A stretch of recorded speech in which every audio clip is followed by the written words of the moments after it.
बिहानै उठे साथीहरू यसो हेरेको पानी एकछिनको लागि भए पनि रोकेको रहेछ। त्यसपछि यसो नास्ता सास्ताको व्यवस्था गरौँ न त भनेर बाहिरतिर निस्किदिए।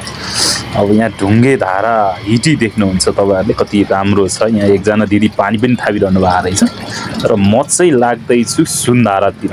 यहाँनिर देख्नुहुन्छ तपाईँले सुनधारातिर लाग्दैछु म। बाटो अलिकति खचाखच नै छ हैन, हिँडिरहनु भएको छ जोस। अब पानीले रोक्ने कुरा भएन, हामी त रोकिँदैनौँ अब।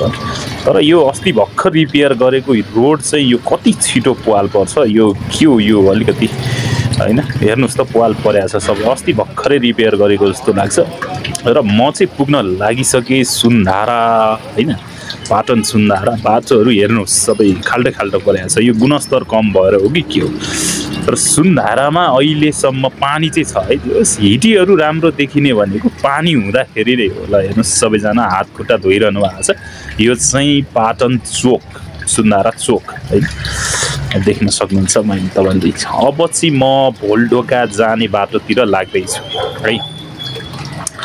र यहाँ चाहिँ छ एकजना दाइ र दिदीको आलु चप र सेल पसल छ, जहाँ चाहिँ एकदमै राम्रो नास्ता बनाउनुहुन्छ। आलु चप र सेल उहाँले हाल्दै हुनुहुन्छ भट्टाभट हैन, पकाउँदै हुनुहुन्छ।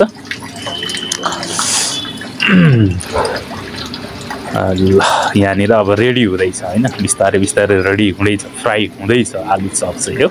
बिहान बिहान आलु चप टक्क लाएर चियासँग। अब के यहाँ अरू दाइहरू पनि हुनुहुन्छ, यहाँ लिन आउनु भएको बिहानै नास्ता लिन आउनु भएको आलु चप।